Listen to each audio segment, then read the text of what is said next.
सभी को।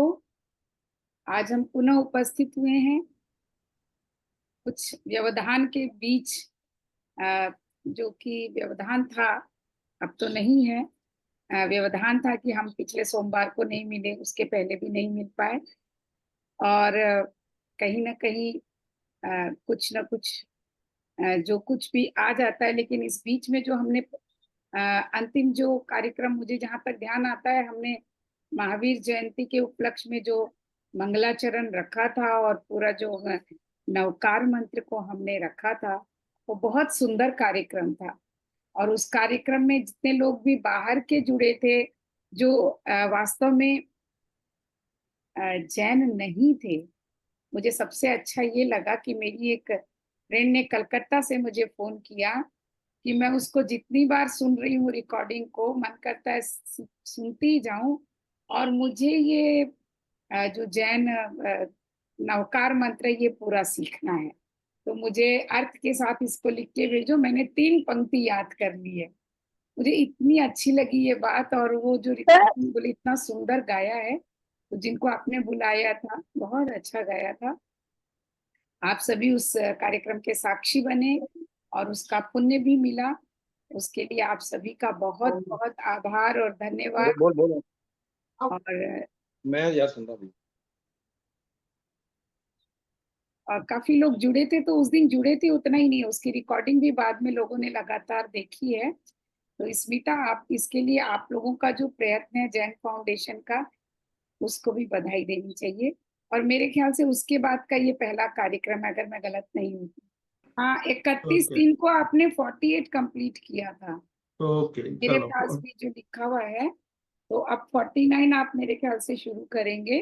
48 तक की गाथा में हमने व्यवहारने की बात जानी थी, और निश्चय की बात और व्यवहारने की बात, इन दोनों को हम लगातार कर रहे थे। और इसमें हमने, इन्होंने बहुत सुंदर उदाहरण के साथ हमें 48 गाथा को बताया था। तो मैं इसमें ज्यादा समय इसलिए नहीं लूंगी कि गुरुजी ही हमें इसको एक बार रिवाइज कराते हुए आगे बढ़ेंगे, तो हम सभी इसको समझ पाएंगे। तो मैं मंच पर स्वागत करती हूँ। आज जिस महान ग्रंथ समय सार का स्वाध्याय करने हम बैठे हैं, और उस स्वाध्याय करने वाले हमारे गुरु जीतू भाई को सादर नमन करते हुए मंच पर आमंत्रित करती हूँ। जीतू भाई, आपका बहुत बहुत स्वागत और अभिनंदन करती हूँ जैन फाउंडेशन की ओर से। जी प्रणाम सभी को। लंबे व्यवधान के बाद हम आज पुनः स्वाध्याय में मिल रहे हैं। कुंदाचार्य विरचित परमागम स्वरूप समय सार ग्रंथ का स्वाध्याय हम कर रहे हैं।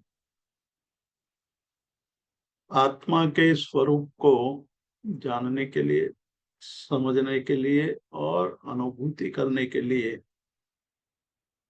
इस ग्रंथ में बहुत सारे ऐसे मार्ग दर्शाए गए जिसके या जिस मार्ग पर चलने से हमें आत्मानुभूति होने की संभावना बढ़ जाती है। आत्मस्वरूप क्या है और आत्मस्वरूप कैसे प्राप्त हो सकता है, इस विषय में कुंदाचार्य जी ने इस ग्रंथ में विस्तार से बात की है। अभी तो हम लोग समय सार ग्रंथ के 48 गाथा तक स्वाध्याय कर चुके हैं।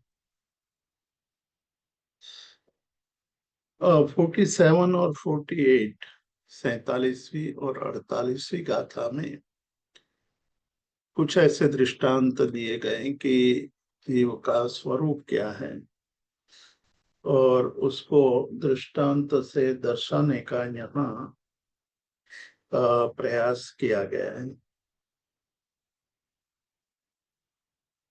तो 47 और 48 गाथा का संक्षेप में हम पुनः विचार करके आगे बढ़ेंगे। आत्म तत्व क्या है, उसके लिए कहते कि राया हूं निगदो तीय एषो बलसमुदयस्य आदेशो व्यवहारेण दु उच्यते तथ्येको नि एवमेव य व्यवहारो अज्जवसानादि अर्णभावाणं जीवोत्ति कदो सुत्ते तथ्येको निश्चितो जीवो। जब हम कहते हैं कि यहाँ से राजा गुजरा, तो उसका मतलब है राजा कभी भी अकेला नहीं निकलता है, किंतु राजा अपने एक काफिले के साथ, उनके सैन्य के समूह के साथ वहां से निकलता है, गुजरता है। परंतु व्यवहार से हम ये कहते हैं कि यहाँ से राजा गुजरा है। उसी प्रकार अध्यवसनादि अन्य भाव का जीव ऐसा व्यवहार सूत्र में मतलब व्यवहार मार्ग में किया जाता है, किंतु एक निश्चित रूप से जीव ही है। तो हम लोग ये दोनों गाथाओं के द्वारा हमें ये जानना चाहिए कि देह और आत्मा दोनों भिन्न है। देह जड़ स्वरूप है, आत्मा चेतन स्वरूप है। ज्ञानियों ने उसको स्पष्ट रूप से भिन्न बताया है। हमारी प्रीति, हमारा संबंध कहाँ जुड़ा हुआ है, उसके आधार पर हम आत्म तत्व के स्वरूप को वैसा ही मानने लगते हैं। जिस प्रकार से हमारी देह के प्रति प्रीति होती है, उसी प्रकार हम चेतन के प्रति, आत्मा के प्रति भी हम प्रीति उत्पन्न करें तो हमें आत्म तत्व का बोध हो सकता है। तो जीव देह स्वरूप नहीं है, देह से भिन्न है। वो किस तरह से है, कैसा है, उसको दर्शाने के लिए 49वीं गाथा में बहुत स्पष्ट रूप से कहते हैं कि अरसम अरूवम अगंधम अवत्तमं चेदना गुणम असद्दम जान अलिंग गहनम जीवम अनिदिष्ट संठानम। जीव ये क्या है, उसका क्या लक्षण है, उस लक्षण से ही हम वास्तविक स्वरूप को जान सकते हैं। लक्षण का बोध हो जाए तो हम वहां तक पहुंच सकते हैं। जब तक लक्षण की स्पष्टता नहीं होती है, लक्षण स्पष्ट नहीं होता है, तो हम अन्य पदार्थों को भी जीव स्वरूप मान लेते हैं और उसको उसी रूप में स्वीकार करने लगते हैं। जैन धर्म दो तत्व को मानता है। एक चेतन तत्व है, दूसरा जड़ तत्व है। जड़ तत्व जिसमें चेतन का अभाव है, वो तत्व जड़ तत्व है। और चेतन जड़ से भिन्न जो तत्व है वो चेतन तत्व है। तो जड़ जड़ है, चेतन चेतन है। जड़ कभी भी चेतन नहीं हो सकता है, चेतन कभी भी जड़ नहीं हो सकता है। जब इतनी प्रतीति होने लगे, इतनी स्पष्टता आने लगे, तो हम जीव को जानने में, जीव को समझने में सक्षम हो जाते हैं। अनादिकाल से जीव का कर्म के साथ संयोग बना हुआ है, और इस संयोग ऐसा विलक्षण संयोग हो गया है कि हम जो उद्गल द्रव्य रूप जड़ तत्व है उसके साथ घुल मिल गए हैं, एक रूप हो गए हैं, इसलिए जड़ को ही चेतन मानने लगे हैं। चिदानंद जी नाम के एक बहुत बड़े अध्यात्म योगी हो गए, उन्होंने अध्यात्म के पदों की रचना की है। उन पदों में अध्यात्म की बात उन्होंने की है। एक पद में वो कहते हैं कि अजकुल वासी के शरीरे लख्यो जिम निज रूप चिदानंद तिम तुम हूँ प्यारे अनुभव शुद्ध स्वरूप। अजकुल वासी के शरीरे, यह भी एक बहुत अद्भुत दृष्टांत है, और इस दृष्टांत को समझने से हमारी कहाँ गलती हो रही है, चेतन तत्व को हम अभी तक प्राप्त नहीं कर पाए हैं, उसमें मुख्य कारण क्या है वो स्पष्ट हो जाता है। इसलिए इस दृष्टांत को हमें अपने चित्त में हमेशा ध्यान रख करके उसका स्मरण करना चाहिए। अजकुलवासी केसरी रे, केसरी मतलब सिंह। जब कोई सिंह का बच्चा, अजकुल यानी अज यानी बकरी, तो बकरी के समूह में कोई सिंह का बच्चा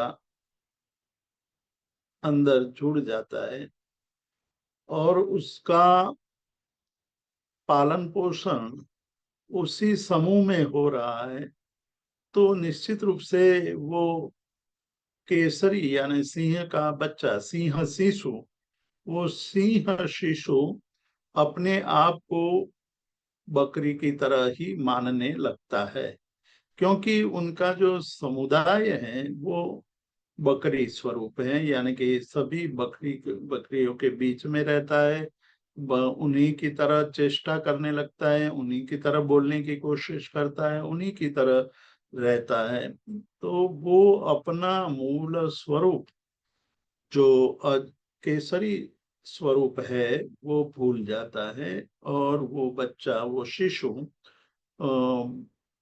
अपने आप को बकरी मानने लगता है। तो यहाँ कहते हैं कि अजकुल वासी, अजकुल, कुल यानी समूह, कुल यानी एक समुदाय, जिस तरह से बकरी के समुदाय में रहने वाले केसरी शिशु को, सिंह बच्चे को खुद का स्वरूप भूल जाने से अपने आप को भी बकरी स्वरूप समझने लगता है।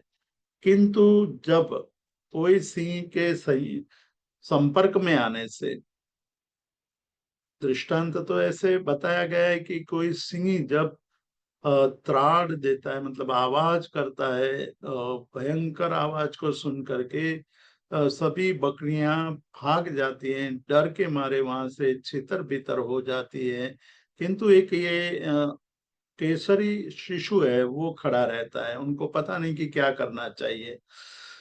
वो खड़ा रहा तो सिंह को भी आश्चर्य हुआ कि ये क्या, सब बकरी के समूह के बीच में ये केसरी शिशु कैसे आ गया, सिंह शिशु कैसे आ गया।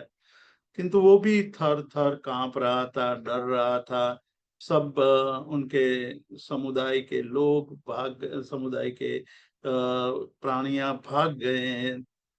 उस समय सिंह उसको पकड़ करके तालाब के किनारे पर ले जाता है। उसको बताते हैं कि देखो, तुम मेरा स्वरूप देखो पहले, और अपना प्रतिबिंब पानी में देखो, और दोनों का मिलान करो। मुझको देखो और तुम्हारे स्वरूप को अपनी जो तालाब है उसमें पड़ रहे प्रतिबिंब को देखो, तो आपको दोनों में जो समानता है वो समानता दिखाई देगी, और जब समानता दिखाई देगी तो आप स्वयं अपने आप को जानने लगेंगे। इसलिए कहते हैं कि अजकुल वासी केसरी रे लख्यो जिम निज रूप। लख्यो मतलब उसका लक्ष्य, उसको जानकारी हो गई, अपने स्वरूप की जानकारी हो गई कि मैं बकरी नहीं हूं, मैं तो सिंह का बच्चा हूं, मैं बकरी के बच्चा नहीं हूं। तो उसने जिस तरह से अपने स्वरूप को जान लिया, उसी तरह खुद को कहते हैं कि तुम देह स्वरूप नहीं हो, तुम जड़ स्वरूप नहीं हो, तुम जो मान रहे को मैं ये हूँ, मैं वो हूँ, वो तुम्हारा स्वरूप ही नहीं है। हम लोग सभी को कहते हैं कि मैं ये हूँ, मैं वह हूँ। ये जो आपका मानना है वो मिथ्या है, और वो मिथ्या हो गया मानने का स्वभाव इसलिए पड़ गया है कि हमारा संपर्क, हमारा जो अनादिकाल से जड़ के साथ, पुद्गलों के साथ, देहों के साथ, भिन्न भिन्न भावों में भिन्न भिन्न प्रकार के देहों का संसर्ग रहा है, और उसके कारण देह से भिन्न अवस्था की हमने कभी चिंता, यानी हमने कभी चिंतन भी नहीं किया है, या चिंतन ही नहीं किया है। अब वो दृष्टांत देकर ये दर्शाते हैं कि भाई तुम क्या हो।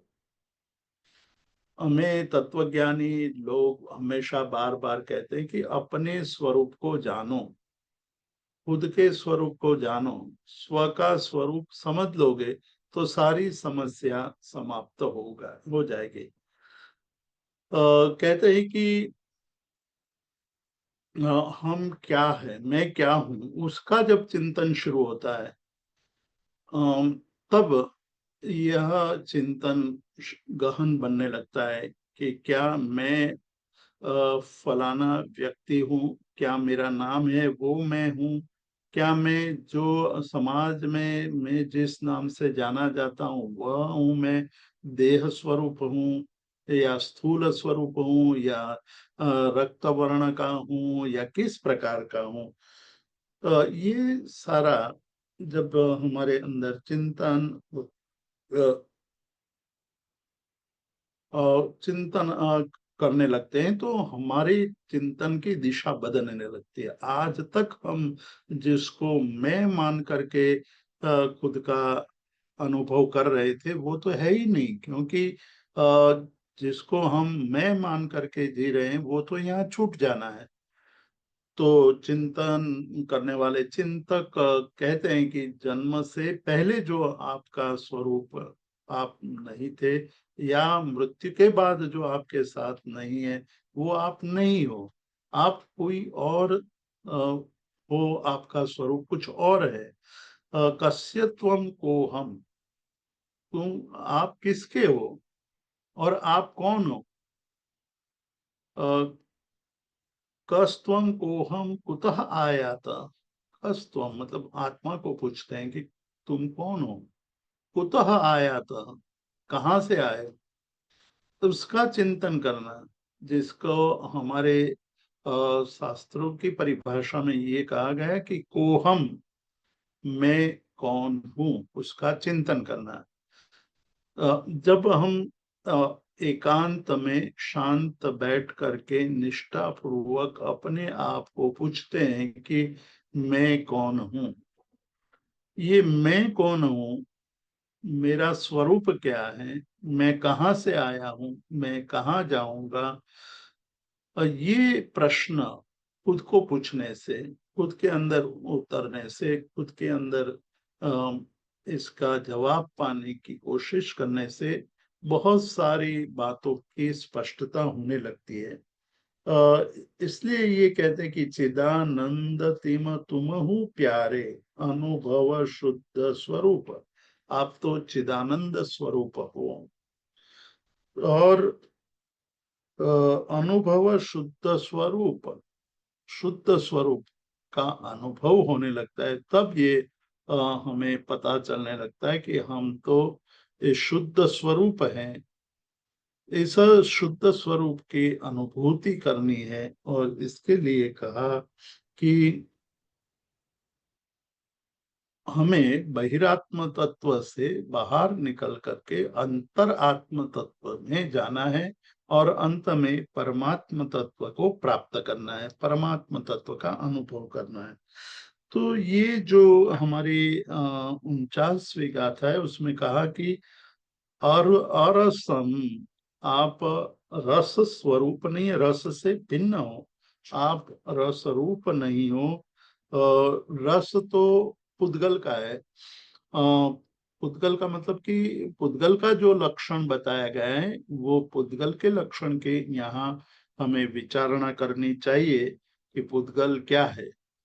रस वर्ण वर्ण गंध रस वंत पुद्गलाः, स्पर्श रस गंध वर्णवंत पुद्गलाः, कि पुद्गल का लक्षण है कि रस स्वरूप है, वर्ण स्वरूप है, स्पर्श स्वरूप है और गंध स्वरूप है। ये पुद्गल का लक्षण है, शरीर का लक्षण है, आत्मा का लक्षण नहीं है। किंतु हमारा ये जो मोह हो गया है उस मोह के कारण हम अपने रस का वर्णन करने लगते हैं और हम मानने लगते हैं कि यह मैं हूं। पुद्गल द्रव्य से भिन्न हमारा स्वरूप है। क्यों? तो कैसे? पुद्गल द्रव्य से भिन्न रूप अविद्यमान रस गुण के अनुभव से हम ये मानने लगते हैं कि मैं रस स्वरूप हूँ। किंतु यहाँ स्पष्ट बताया कि मैं रस स्वरूप नहीं हूँ, रस से भिन्न हूँ। मेरा स्वरूप रस से भिन्न है, मतलब कि मैं रस स्वरूप नहीं हूँ। तो ये जीव के स्वरूप का वर्णन करने के लिए यह गाथा है और इस गाथा का चिंतन करने से हमें अपने स्वरूप का बोध होता है। और रसम, मैं रस स्वरूप नहीं हूँ, मेरा आत्मा का कोई रस नहीं है और आत्मा रस स्वरूप नहीं है। रस पुद्गल का हो सकता है, आत्मा का नहीं हो सकता है। किंतु जीव के जो मोह दशा है, अज्ञान दशा है, उस मोह दशा के कारण या अज्ञान दशा के कारण जीव अपने आप को रस स्वरूप मानने लगता है। तो स्वरूप से जीव कैसा है? स्वरूप मतलब खुद का लक्षण, खुद के स्वरूप कैसा है? तो कहा कि भाई पहले तो ये समझो कि वो रस स्वरूप नहीं है, उसका कोई रस नहीं है, वो रस से भिन्न है। तो तात्विक लक्षण यहाँ से स्पष्ट करते जा रहे हैं कि आत्मा का तात्विक लक्षण क्या है। आत्मा का तात्विक लक्षण ये मानना है कि आत्मा है वो वर्ण रस गंध और स्पर्श, वर्ण स्वरूप नहीं है, रस स्वरूप नहीं है, गंध स्वरूप नहीं है, स्पर्श स्वरूप नहीं है, उस भिन्न। ये सारा हमें जो अनुभव हो रहा है कि मेरा वर्ण गौर वर्ण है, मेरा वर्ण श्याम है, मेरा वर्ण फीका है, मैं अब पीला पड़ने लगा हूँ या मैं अब रुष्ट पुष्ट होने लगा हूँ, मेरा वर्ण बहुत ही सुंदर दिखाई दे रहा है। इस प्रकार की जो भावना मन में होने लगती है उससे हम अपने आप से बहुत दूर निकल जाते हैं। इसलिए ये कहा कि वर्ण रस गंध से रहित, स्पर्श से रहित, संस्थान से रहित, तनु यानी शरीर से भिन्न, योग मन वचन काया का जो योग है उससे भिन्न, जीन अरूपी मेरा स्वरूप है, परम आनंद स्वरूप मेरा स्वरूप है। मैं सुख रूप हूँ और तत्व तन्मय सदा चित्त स्वरूपी, ये जीव का स्वरूप यहाँ वर्णित किया गया है। और बहुत सारी बातों का यहाँ निषेध किया गया कि भाई हम जो मान रहे हैं कि मैं गौर हूँ, और जब कोई सामान्य रूप से ज्यादा गौर वर्ण होता है, सुंदर होता है, तो उनको अपने रूप के प्रति आसक्ति हो जाती है और अपने अंदर अपने स्वरूप में ही एक मोह उत्पन्न हो जाता है और वो ये मानने लगता है कि मैं स्वरूपवान हूँ। तो स्वरूप किसका है? स्वरूपवान हूँ उसका मतलब क्या हुआ? ये बहुत बड़ी भ्रमणा है, बहुत बड़ा भ्रम हम पाल रहे हैं कि मैं सुंदर हूँ, मैं स्वरूपवान हूँ, मेरा स्वरूप अन्य लोगों से ज्यादा श्रेष्ठ है। उसके लिए ये गाथा यहाँ कह रहे हैं कि आत्मा का कोई रस नहीं है, कोई रूप नहीं है, आत्मा का कोई रूप नहीं है, आत्मा का कोई गंध नहीं है। जब हम अपने शरीर पर परफ्यूम डालते हैं और उस परफ्यूम के सुगंध से अपने आप को सुगंधित मानने लगते हैं, जितने देर तक हमें अपने शरीर पर रहे हुए परफ्यूम की अनुभूति हो रही है, तब तक हम मानते कि मैं कितना सुगंधित हूँ। ये कितनी बड़ी भ्रमणा है, कितना बड़ा भ्रम पाल रहे हैं हम कि हम बहुत सुगंध स्वरूप है। लेकिन यहाँ कहते हैं कि वो जीव का तो कोई गंध है ही नहीं, जीव तो गंध से रहित है। जीव की जो गंध मतलब जीव तो अरूपी है, इसलिए गंध होने की संभावना ही नहीं है। तो जो ये मानता है कि मैं बहुत सुगंधित शरीर वाला हूँ और दूसरे के शरीर से दुर्गंध आ रही है, तो ये दुर्गंधी है, मैं सुगंधित हूँ, इस प्रकार के स्वरूप को जो मान लेता है, अपने को मान लेता है, वो उसके लिए कहते हैं कि अगंध, आत्मा अगंध है, आत्मा में कोई किसी प्रकार के गंध नहीं है, आत्मा गंध से परे है। आगे चलते कहते हैं कि अवक्तव्य, आत्मा अवक्तव्य है, मतलब आत्मा का लक्षण नहीं किया जा सकता है। आत्मा वक्तव्य यानी कथनीय नहीं है। उसके जो गुण है, उसका जो स्वरूप है, वो स्वरूप हम शब्दों में कभी भी नहीं कह सकते हैं। इसलिए श्रीमद जी ने अपूर्व अवसर में ये कहा कि ये जो जीव का स्वरूप है उसको केवली भगवंत जान सकते हैं लेकिन कह नहीं सकते हैं। वो अंतिम गाथाओं में उसकी बात कही कि ए पद ने अन्य वाणी तो शू कहे, जब केवली भगवंत भी उस पद का वर्णन नहीं कर सकते हैं तो अन्य वाणी मतलब दूसरे शब्दों के द्वारा उसके स्वरूप का वर्णन नहीं किया जा सकता है।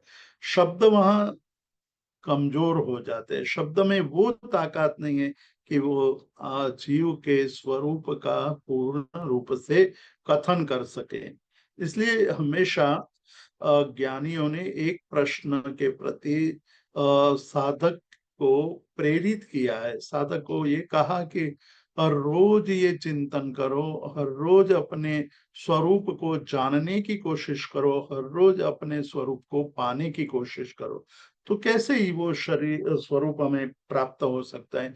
क्योंकि आज तक का हमारा अनुभव तो जीव के और कर्म के साथ का रहा है, शरीर और कर्मों के साथ का रहा है। इसलिए हम जब भी अपने स्वरूप की, अपने लक्षण की बात करते हैं तो हम कहते हैं कि मैं स्थूल हूँ, मैं कृशकाय हूँ, मैं गौर वर्ण हूँ, मैं श्याम वर्ण वाला हूँ, मैं सुगंधित हूँ, यानी कि मेरा शरीर सुगंधित है, इसका शरीर सुगंधित नहीं है, ये रसवान है, ये रसयुक्त नहीं है। ये जो हमारी बातें, हमारा जो सोचना है वो कल्पना मात्र है, क्योंकि वो तो सारे जो हम विचार कर रहे हैं, वर्णन कर रहे हैं, वो जीव का स्वरूप नहीं है। वो तो अजीव यानी स्थूल देह का स्वरूप है, और देह जीव स्वरूप नहीं है। जीव देह तो अजीव स्वरूप है। तो ये बहुत बड़ा भ्रम अनादिकाल से हम पालते आ रहे हैं। इसलिए मैं कौन हूँ, ये प्रश्न आध्यात्मिक दिशा में आगे बढ़ने वाले साधक के लिए बहुत ही महत्वपूर्ण प्रश्न है। और हर एक दर्शन में इस प्रश्न के बारे में चिंतन किया गया है कि मैं के स्वरूप को जानना चाहिए, मतलब मैं कौन हूँ ये स्वरूप जानने की कोशिश करना चाहिए। तो स्वरूप नहीं जानता है, इसीलिए तो ये भटक रहा है। तो यहाँ आप कुंद कुंदाचार्य जी ने स्पष्ट कर दिया कि जीव है वह अरस है, उसमें कोई रस नहीं है। अरूप है, मतलब उसका कोई रूप नहीं है। अगंध है, यानी कि उसकी कोई गंध नहीं है।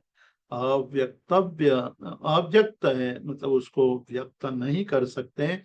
उसका अनुभव जरूर कर सकते हैं, लेकिन कोई कहे कि ये मुझे बताओ कि कैसा है जीव, तो मैं मानूं कि इस प्रकार का है। लेकिन उस प्रकार के प्रश्न को हम शब्दों में नहीं वर्णित कर सकते हैं। प्रश्न के जवाब को हम शब्दों से वर्णित नहीं कर सकते, इसलिए कहा कि अव्यक्त है, चेतना गुणवंत है। मतलब आत्मा क्या है, तो कि चेतना गुणम, चेतना गुणम, चेतना गुण से युक्त है। और आगे चलकर कहते हैं कि असद्दम, वो अशब्द है, आत्मा अशब्द है। अलिंग जान, अलिंग गहनम, अलिंग ग्रहण, मतलब उसको हम कोई लिंग यानी हेतु के द्वारा उसको हम जान नहीं सकते। इसलिए कहते हैं कि ये 50वीं गाथा है, आप 49वीं गाथा रखेंगे तो अच्छा रहेगा। अरसम, अरूपम, अगंधम, अवत्तमम, चेदना गुणम, असद्दम। जान, आप उनको जानो, हे जीव तू उसको ऐसा जान। कैसा, तो अलिंग गहनम, कि वो किसी लिंग के द्वारा, किसी हेतु के द्वारा, किसी कारण से उसको हम ग्रहण नहीं कर सकते हैं। अनिर्दिष्ट संस्थान, मतलब उसका संस्थान भी हम बता नहीं सकते। जीव का क्या संस्थान है, मतलब कि शरीर का संस्थान हो सकता है, लेकिन आत्मा का कोई संस्थान नहीं है। तो इस प्रकार से हम जब अपने स्वरूप का, मतलब आत्म स्वरूप का चिंतन करते हैं, तो हमें स्पष्ट हो जाएगा कि आत्मा इन सब से पर है। आत्मा भिन्न है, चेतन स्वरूप है, चैतन्य शक्ति स्वरूप है। और ये जितनी भी हम बात कर रहे हैं उससे भिन्न है। तो बहुत विस्तार से यहाँ आत्मख्याति टीका में बताया गया है कि निश्चय रूप से ये मानना चाहिए कि पुद्गल द्रव्य से अन्य स्वरूप, पुद्गल द्रव्य, फिर हम मूल बात पर जो हमने शुरुआत जहां से की थी वही बात पर हम आ रहे हैं कि जगत के दो मुख्य तत्व है, एक जीव तत्व है और दूसरा अजीव तत्व है। जीव और अजीव के दोनों के अनादिकालीन योग के कारण, या अनादिकालीन विलक्षण योग के कारण, विलक्षण मतलब हम समझ नहीं सके, वैसा संयोग अनादिकाल से जीव और पुद्गल का चला आ रहा है। और उस संबंध के कारण जीव अपने स्वरूप को भूल चुका है, और जो देह है उसी को अपना स्वरूप मान रहा है। उसकी स्पष्टता करने के लिए उसको यहाँ बता रहे हैं कि वह कोई वर्ण स्वरूप नहीं है, वो पुद्गल द्रव्य से अन्य भिन्न स्वरूप और अविद्यमान रस, मतलब आत्मा में रस की विद्यमानता नहीं है, अविद्यमान रस, उससे युक्त ये आत्मा स्वरूप है। पुद्गल द्रव्य के जितने भी गुण हैं, पुद्गल द्रव्य के गुणों की चर्चा हमने की, गुण यानी जो द्रव्य में रहता है वह गुण है। तो आत्मरूपी द्रव्य में या देह में जो गुण रहते हैं, उस गुण की बात करते हैं कि एक तो आत्मा का गुण है, आत्मा में रहे हुए गुण, और दूसरी बात करें कि देह, देह यानी पुद्गल, पुद्गल द्रव्य के अंदर रहे हुए गुण। तो पुद्गल के गुणों की चर्चा हमने बीच में की कि पुद्गल के गुण हैं स्पर्श रस गंध वर्णवंत पुद्गलाः। पुद्गल कैसे हैं? तो कहते हैं कि स्पर्श, मतलब पुद्गल में स्पर्श रूपी गुण है, पुद्गल में रस रूपी गुण है, पुद्गल में गंध रूपी गुण है, पुद्गल में स्पर्श रूपी गुण है। तो स्पर्श रस गंध वर्णवंत पुद्गलाः, पुद्गल के गुण है, जीव के गुण नहीं है, जीव इन सबसे पर है। इसलिए कहा कि पुद्गल द्रव्य के जो गुण है स्पर्श रस गंध वर्ण, उससे भिन्न, मतलब उसको जब हम अलग करके अपने स्वरूप की बात करते हैं तो उससे भिन्न स्वयं अरस गुण स्वरूप होने के कारण निश्चय रूप से ये सबसे पर है, ये इन सबसे आत्मा का स्वरूप पर है, भिन्न है। परमार्थ रूप से पुद्गल द्रव्य के स्वामित्व के अभाव से द्रव्येंद्रिय का आधार लेकर के अरस के स्वरूप होने के कारण हम लोग आत्मा के स्वरूप को समझने के लिए कुछ अंश तक सफल हो सकते हैं। आगे चलकर कहते हैं कि स्वभाव से क्षयोपशमिक भावों के अभाव से भावेंद्रिय के अवलंबन रूप से अरसन, मतलब अरस स्वरूप होने के कारण, यहाँ एक एक बात को ध्यान से आप समझेंगे तो आपको पता चलेगा कि आत्मा का स्वरूप कैसा है, आत्मा स्वरूप क्या है। तो स्वभाव से देखा जाए तो क्षयोपशमिक भाव के अभाव से, क्षय और औपशमिक, क्षयोपशमिक भाव, उससे उसका जहाँ अभाव है, और भावेंद्रिय के भावेंद्रिय दो प्रकार के, लब्धि उपयोगो भावेंद्रियम, लब्धि इंद्रिय और उपयोग इंद्रिय, ये दो भावेंद्रिय हैं। मतलब कि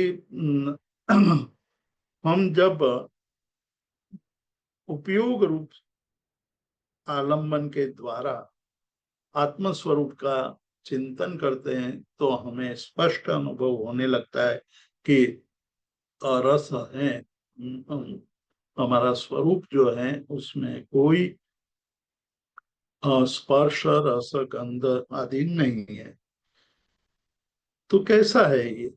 तो कहते हैं कि सकल साधारण एक संवेदन परिणाम स्वरूप केवल रस वेदना परिणाम आपन्न आपन्न स्वरूप होने के कारण अरस, अरस स्वरूप, मतलब जब हम आंखें बंद करके अपने आप को यह प्रश्न पूछे कि who am I, who am I, मेरा स्वरूप क्या है, मैं क्या हूँ।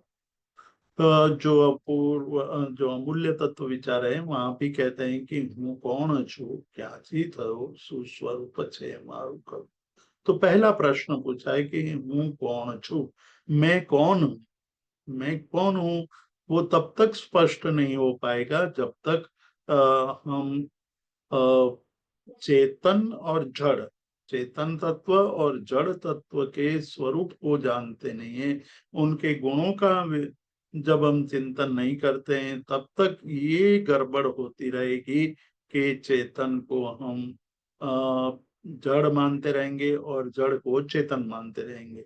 तो यहाँ कहा कि भाई एक स्व संवेदन स्वरूप, संवेदन यानी ज्ञान स्वरूप, केवल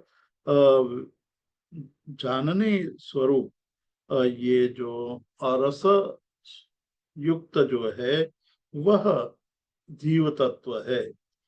तो इस संसार में हम जब किसी पदार्थ को जानने की बात करते हैं कि मैं यह जानता हूं, तो ये कौन जानता है, किसको जानता है, उसका वर्णन हम यहाँ करेंगे तो हमें पता चलेगा कि इस संसार में जब हम किसी वस्तु को देखते हैं, वस्तु को देख करके उसको हम मानने लगते कि मैं जान रहा हूं और उसके साथ तादात्म्य होने लगता है।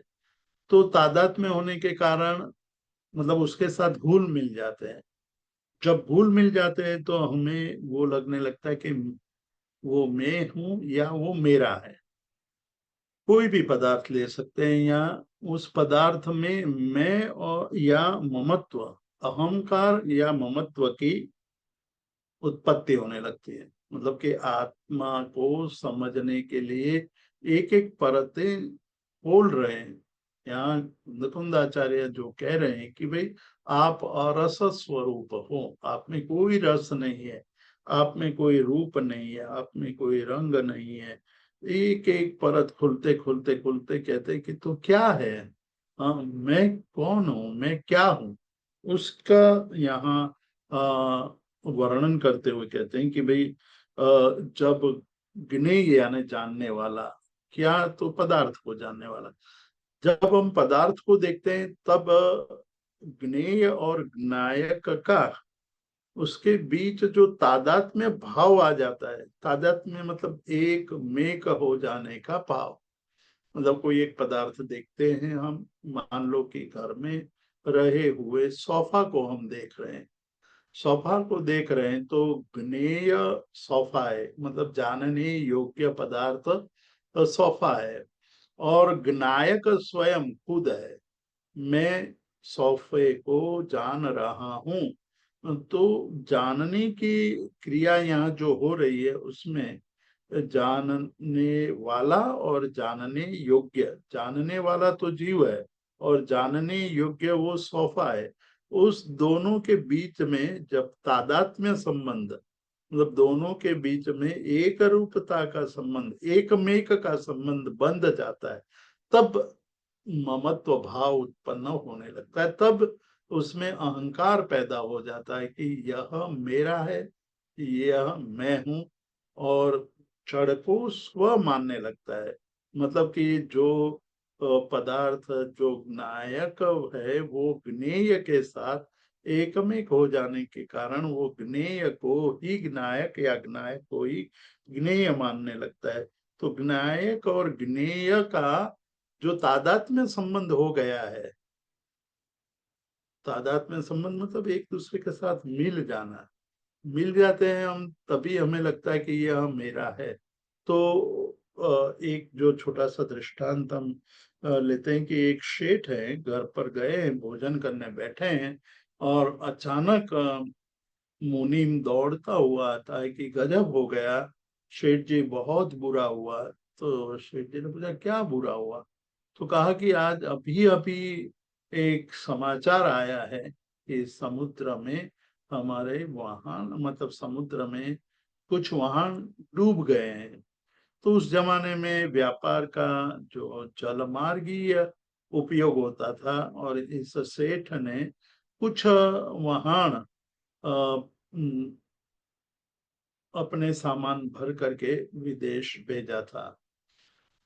तो ये मुनीम दौड़ते हुए आकर के कहा कि समुद्र में वाहन डूब गए हैं, इसलिए मैं बहुत डर गया हूँ, आपको ये समाचार देने के लिए मैं दौड़ता हुआ आया हूँ। सेठ भी रोने लगते हैं, सेठ भी अत्यंत दुखी हो जाते हैं कि मेरा सारा जो जीवन का मुनाफा था, मेरी सारी संपत्ति थी, मैंने उसमें डाल करके बहुत सारा सामान खरीद करके उसमें लाद करके विदेश पैसे कमाने के लिए भेजा था। और ये डूब जाने का मतलब है बहुत बड़ा नुकसान हो जाना, बहुत बड़ी हानि होने की बात थी। तो वो एकदम रोने लगते हैं, उनको बहुत बड़ा आघात लगता है, शोक करने लगते हैं। थोड़ी देर में वो उनका बेटा दौड़ा दौड़ा आता है कि भाई हमारे वहां नहीं डूबे हैं, ये तो हमारे बगल वाले जो व्यापारी थे उनके वहां डूब गए हैं। तो सोचने लगता है कि हाश, बहुत अच्छा हो गया कि हमारा सामान तो डूबा नहीं है, किसी और का सामान डूबा है। तो एकदम उनकी जो स्थिति है बदल जाती है। तो पहली स्थिति और दूसरी स्थिति में अंतर क्या है, ये तो एक दृष्टांत के रूप में हमारे सामने एक घटना का कथन किया गया। लेकिन इस घटना के आधार पर हम अपने जीवन की बात करें तो जब तक हमारे पदार्थों के प्रति हमारे मन में ज्ञायक और ज्ञेय का तादात्म्य संबंध नहीं बनता है, तब तक जीव जागृत रहता है, जीव को राग नहीं होता है, जीव को द्वेष नहीं होता है। इसलिए यहाँ कहा कि सकल ज्ञेय ज्ञायक का जो तादात्म्य संबंध है, तत्स्वरूप हो जाना। हम केवल सोफे को नहीं देखते हैं, सोफे में मेरे पने को भी हम देखते हैं। इसलिए हमारे सोफे पर थोड़ा सा भी दाग लग जाए तो हमें बहुत दुख होने लगता है, हम निराश हो जाते हैं, शोकमग्न हो जाते हैं, हमें मन में ये लगता है कि हमारा सोफा बिगड़ गया है। लेकिन जब ये पता चले कि भाई ये तो अपना नहीं था, ये तो किसी और का था, हम बेकार उसके लिए दुखी हो रहे हैं, तो एकदम हमारा जो स्वभाव है या हमारी जो मानसिकता है वो बदल जाती है। और हम सोचते हैं कि ठीक है, दूसरे का जो होना है वो हो, तो दूसरे का जो होना हो वो हो, ये भाव तब आता है कि उसके साथ हमारा तादात्म्य संबंध नहीं है। तादात्म्य संबंध यदि हम तोड़ देते हैं, मतलब ज्ञेय और ज्ञायक का तादात्म्य संबंध को हम छोड़ देते हैं, तोड़ देते हैं, तो हमारा पदार्थ के साथ जो एकमेकत्व का परिणमन होता है, परिणति होती है, वो स्वयं नष्ट हो जाती है और दृष्टा भाव बना रहता है। तो ये दृष्टा भाव, ज्ञायक भाव, केवल ज्ञायक स्वभाव, तादात्म्य संबंध रहित। तादात्म्य संबंध का मतलब हम ये भी कर सकते हैं कि अटैचमेंट, हमारा कोई भी पदार्थ के साथ अटैचमेंट हो जाता है, मतलब एक में एक रूपता हो जाती है कि यह मैं हूं या मेरा है। इस प्रकार का एक यदि हमारा पदार्थ के प्रति एक रूपता हो जाती है तो हम उसको अपना मानने लगते हैं, मेरा मानने लगते हैं। और उस मेरा का भाव जब अंदर उत्पन्न हो जाता है तो छोटी छोटी बातों में हम दुखी हो जाते हैं, हमें पीड़ा होने लगती है, हम निराश होने लगते हैं। परंतु हम ये समझने लगे कि ये तो पुद्गल है, पुद्गल से मेरा कोई लेना देना नहीं है, मैं उनसे भिन्न हूँ। उस बात को समझाने के लिए ये गाथा बहुत ही महत्वपूर्ण है कि अरसम, अरूपम, अगंधम, मैं रस रूप नहीं हूँ, मैं रूप रूप नहीं हूँ, मैं गंध स्वरूप नहीं हूँ, मैं अवक्तव्य हूँ, मतलब मैं अव्यक्त हूँ, मैं केवल चेतना स्वरूप हूँ, और अशब्द, मैं शब्द नहीं हूँ। अलिंग गहनम, कोई उसका हेतु नहीं है। जीवम अनिर्दिष्ट संस्थानम, अनिर्दिष्ट संस्थान, उसका कोई संस्थान भी नहीं है, ऐसा मैं हूं। तो इस मैं को जानने के लिए इस गाथा में जो चिंतन किया गया है, उस चिंतन को हमें अपने चिंतन में लाना है, आंखें बंद करके अपने आप को पूछना है कि मैं कौन हूँ। क्या मैं वर्ण स्वरूप हूँ, मैं गौर वर्ण का हूँ, मैं श्याम वर्ण का हूँ, मैं पीले रंग का हूँ, क्या हूँ। तो धीरे धीरे वो स्पष्टता आती जाएगी। जब आप ये प्रश्न पूछेंगे तो पहली बार तो यही जवाब आएगा कि हाँ, मैं श्याम वर्ण का हूँ, मैं गौर वर्ण का हूँ, मैं स्वरूपवान हूँ, तो फिर दूसरा प्रश्न उठेगा कि क्या वास्तव में ये मेरा स्वरूप है कि देह का स्वरूप है, किसका स्वरूप है? यदि मेरा स्वरूप है तो हमेशा रहना चाहिए। मैं गौर वर्ण वाला हूं तो मेरा स्वरूप हमेशा गौर वर्ण वाला होना चाहिए। मैं यदि गौर वर्ण वाला हूं तो मेरा हमेशा गौर वर्ण वाला होना चाहिए। तो कहते हैं कि भाई ये तो रूप में स्वरूप में परिवर्तन आता जाता है, तो उसका मतलब कि आत्मा का नहीं है, देह का है। देह में जैसे जैसे जैसे परिवर्तन आता है वैसा वैसा हमें अनुभव होने लगता है। तो वो देह तो जड़ स्वरूप है, औदारिक शरीर है हमारा। औदारिक शरीर का जो औदारिक वर्गणा की जो पुद्गलें हैं, उस पुद्गलों में जो स्पर्श रस गंध वर्ण जो पाया जाता है उसी को हमने अपना मान लिया। मतलब कि जो मेरा नहीं है उसको मेरा मानना, वही तो मिथ्यात्व है। और इस मिथ्यात्व के कारण ही तो भव भ्रमण होता रहता है। जो अपना नहीं है उसको अपना मानना, वो हमारी भ्रांति है। उस भ्रांति को तोड़ने के लिए ये गाथा में कहा गया है कि भाई मैं तो न रस स्वरूप हूँ, मैं रूप स्वरूप भी नहीं हूँ, मैं गंध स्वरूप भी नहीं हूँ, मैं अव्यक्त हूँ, मैं अशब्द हूँ। मैं शब्दों से अपने अपने स्वरूप का वर्णन नहीं कर सकता हूँ, शब्द से परे हूँ। हम कहते हैं कि मैं मतलब आज बहुत दुखी हूँ, मैं आज बहुत पीड़ा अनुभव कर रहा हूँ, मैं आज निराश हूँ।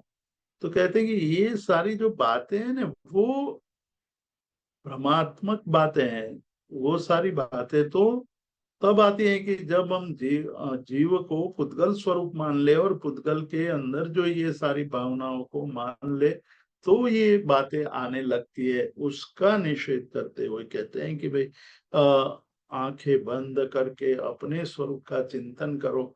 चिंतन करोगे तो आपको अपने स्वरूप का बोध होने लगेगा और ये बात सामने आएगी कि 49वीं गाथा चाहिए थी, ये 50वीं ले आए आप। अरसम अरुवम अगंधम अवत्तमम चेदना गुण असतम जान अलिंग गहनम जीवम अनिर्दिष्ट संठानम अनिर्दिष्ट संस्थान स्वरूप ये जीव है, ऐसा तू जान। तो इस प्रकार से यहाँ 49 नंबर की जो गाथा है उसका आज हमने संक्षेप में विवेचन किया है। हम यहाँ रुकते हैं, किसी को कोई प्रश्न है तो प्रश्न पूछ सकते हैं। बहुत सुंदर, बहुत ही सुंदर। किसी का कोई प्रश्न है तो कृपया हाथ उठाएं। एक सूचना है इंदु जी, हाँ मैं जी, हाँ यहाँ बोल। कहना चाहता हूँ आपकी परमिशन से। अरे नहीं। ये हम लोग 9, 10, 11, 9 तारीख, 10 तारीख और 11 तारीख 3 दिन की एक शिविर, ध्यान शिविर, जैन पद्धति से ध्यान मेडिटेशन क्या है उसका प्रैक्टिकल अनुभव कराएंगे। ये शिविर हरिद्वार में होगी 9, 10, 11 मई। तीनों दिन वो हरिद्वार में चिंतामणि पार्श्वनाथ जैन टेम्पल ट्रस्ट है, उस ट्रस्ट में आयोजित की गई है। जिनको भी आना है वो हमें व्हाट्सएप करके वहाँ का नंबर आदि प्राप्त कर ले। वहाँ रहने खाने की सारी व्यवस्था निःशुल्क होगी।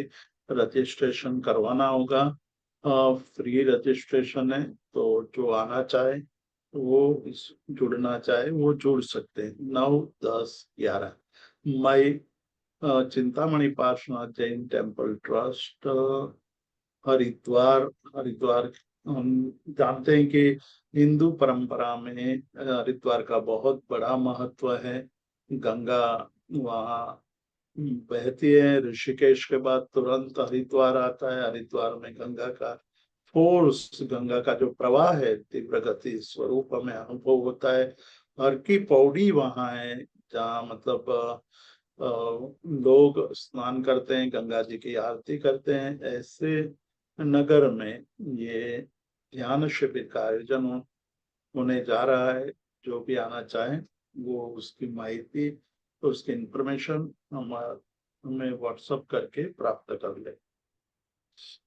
बहुत ही सुंदर सूचना, क्योंकि ध्यान ही वह मार्ग है जो कि हमें जिस भेद को हम पढ़ रहे हैं उस भेद को और स्पष्ट करने वाला होता है। तो आप लोग जो भी जानना चाहें जरूर रजिस्ट्रेशन कराएं, और स्मिता जी और इसके बारे में बेहद जानकारी भी दे देंगी जीतू भाई से लेकर। अभी किसी के पास कोई प्रश्न है, कोई भी हाथ अगर उठा रहा तो बताएं हमें।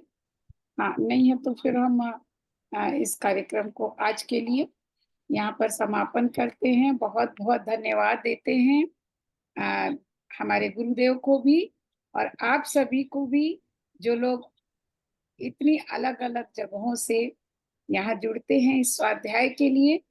और इसके संबंध में अगर कोई प्रश्न आप लोगों को अभी नहीं बाद में भी पूछना हो तो आप ग्रुप में डाल करके पूछ सकते हैं।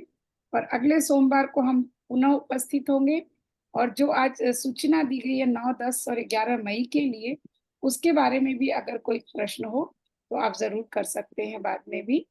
तो बहुत बहुत धन्यवाद सभी का। जय जिनेन्द्र, शुभ रात्रि। जय जिनेन्द्र।